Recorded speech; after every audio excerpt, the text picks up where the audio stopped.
I'd like to start by acknowledging the owners of the land that we stand on today, the Gadigal people, and I'd like to pay my respects to their elders past and present. I'd also like to say thank you for the invitation to be here today, Shane.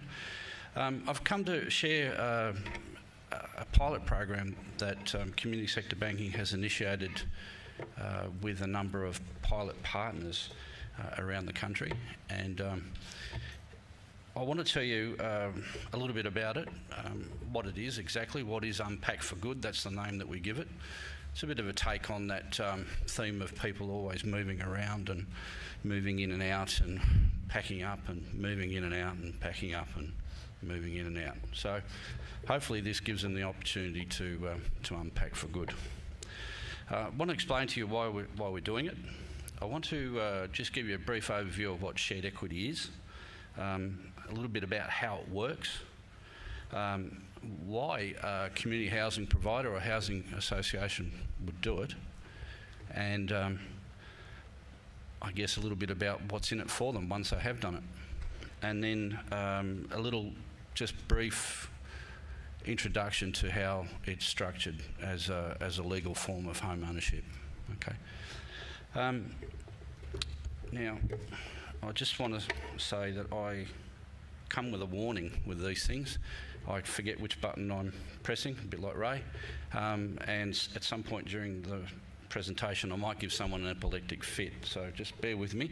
By the end of the session you'll be used to me, I'm sure. Okay. So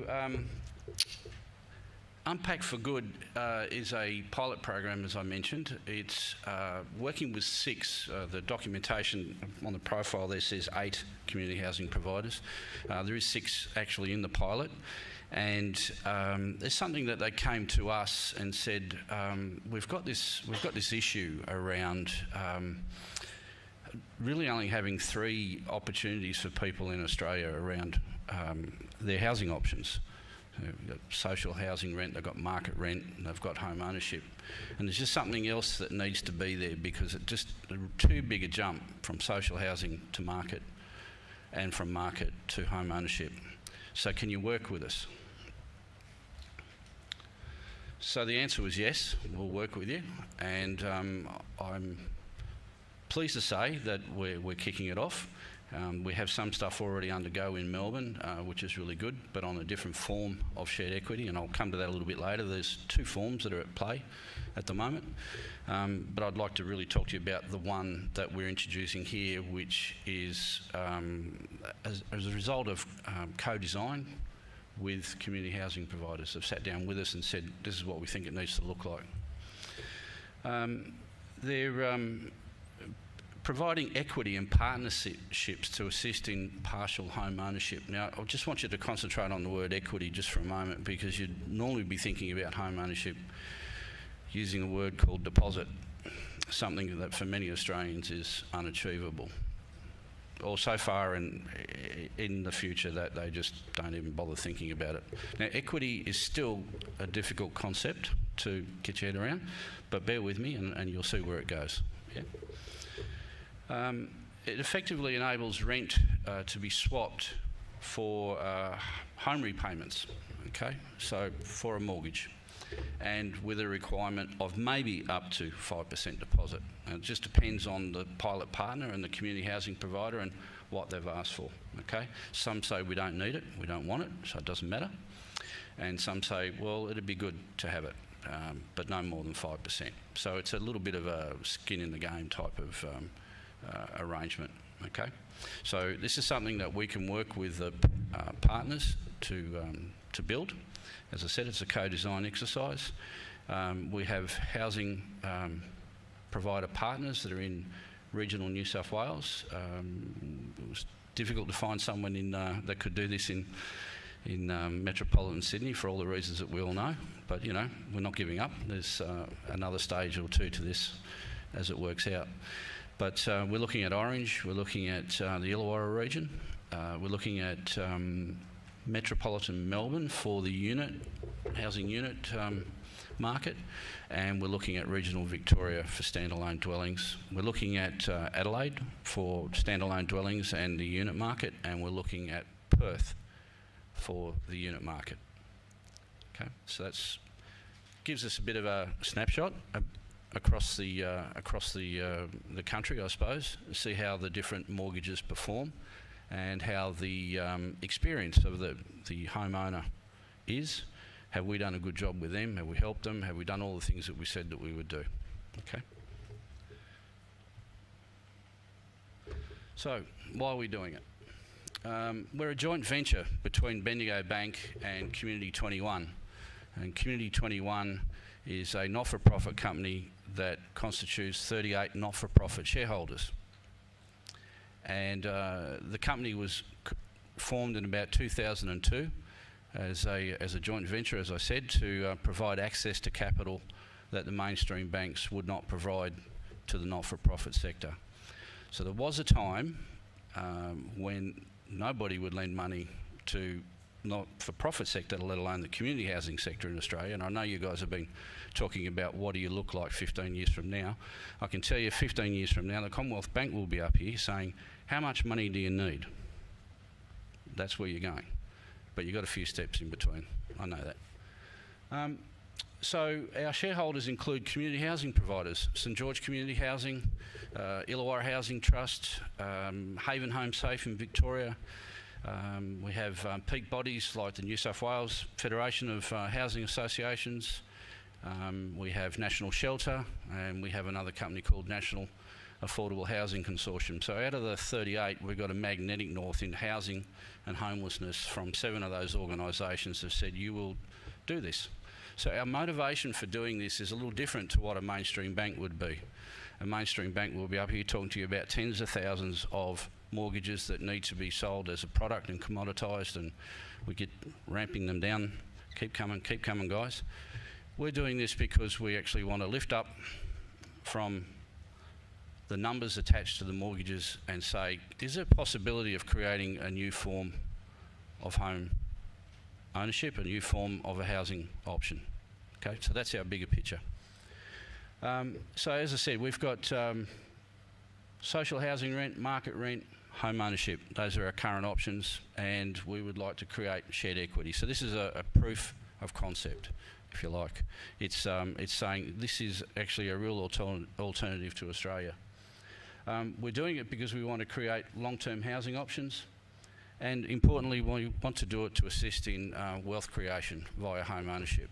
So we want to give people the opportunity to pass something on to the next generation.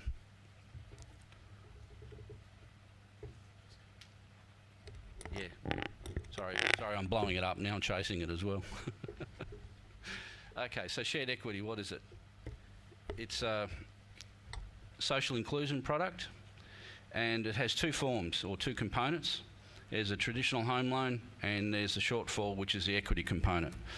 So it doesn't look too much different to normal sort of lending, where you've got a deposit and where you've got a loan. It is that simple. But here we have the deposit effectively being provided by the equity that a community housing provider has.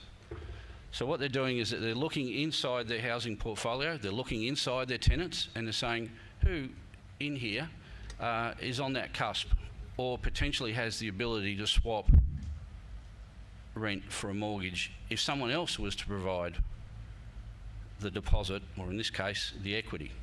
Okay? Now, deposit usually means a form of a cash contribution.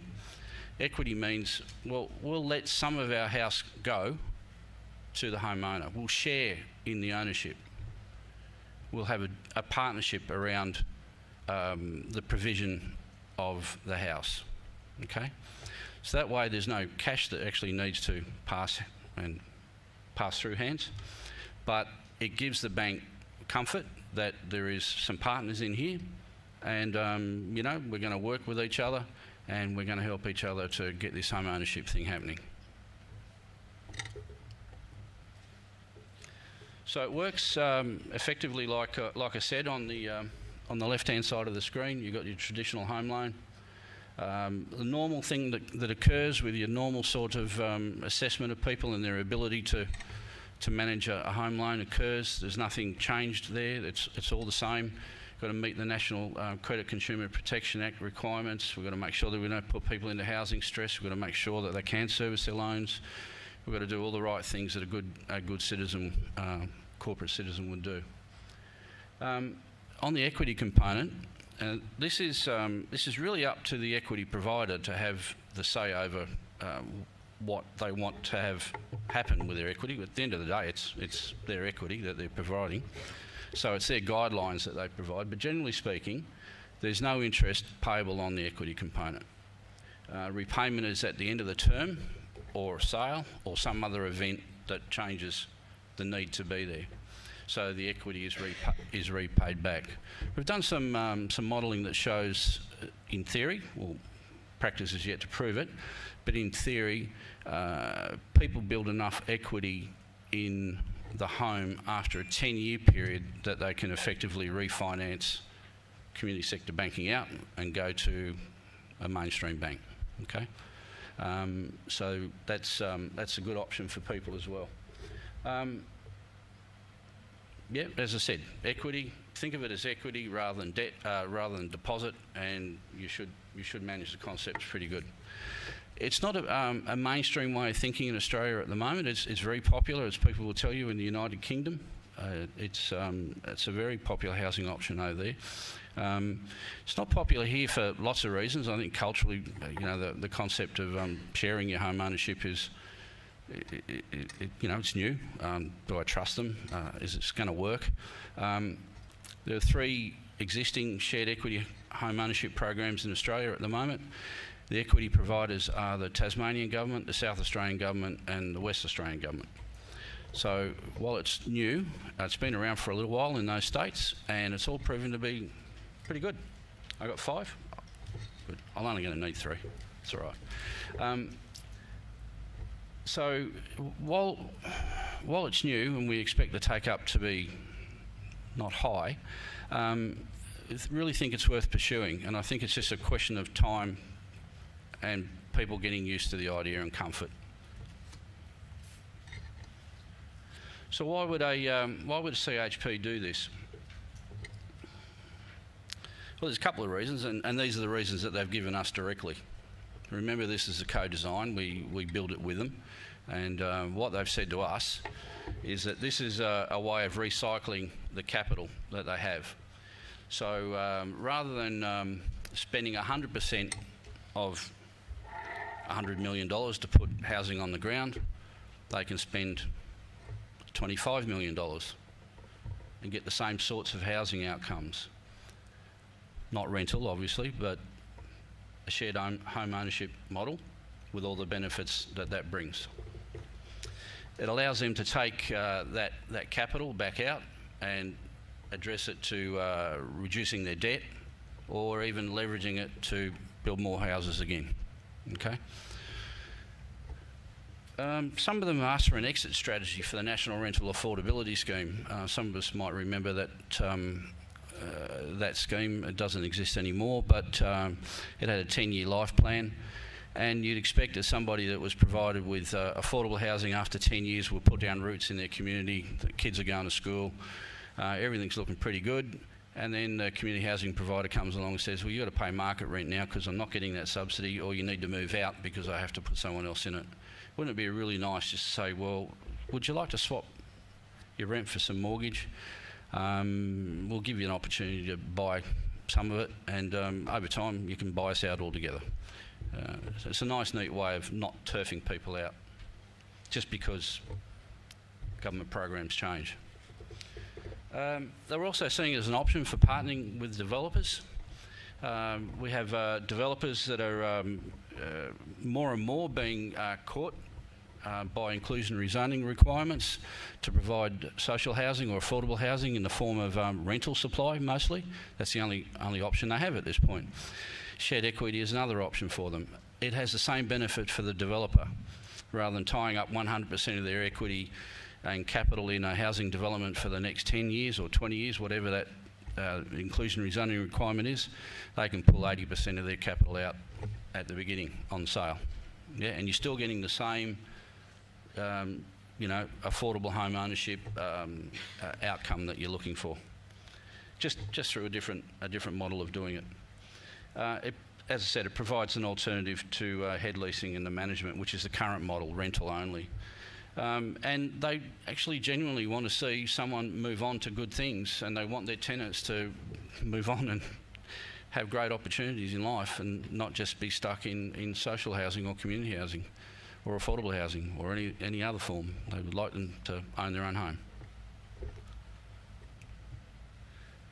So what's in it for the CHPs? All of those things on the slide there. Decreased maintenance costs, concentration risks. There's a whole number of reasons why the CHP would want to do it. The way it's structured is importantly is that it's in joint ownership between the resident and the community housing provider via a tenants in common agreement. Now, I won't bore you with the details, but it is a form that gives protection to both the community housing provider and the home purchaser. It recognises them jointly on the title, okay? So everyone gets to have a say in what goes on. It's also in our model we have a limited recourse guarantee, so the equity provider is liability is guaranteed to be no more than what they put in. So if something goes wrong, which can do, as in a first and second registered mortgage model, the bank would go after everyone and everyone's children to get the money that's owed to them. But in this, even the bank is prepared to say, well, you know, there's a limit to how far we should go.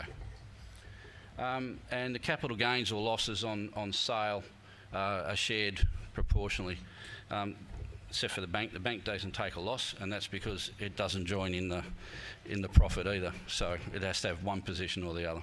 Okay, so that's shared equity, and the next stage for us is to be looking at commercial models for the equity and who can be providing that, and also to be looking at other forms of ownership tenure around community land trusts, which I think may be more culturally acceptable to some of the people in the room here. But we're a little way away from getting there, I must admit, but we'll be trying.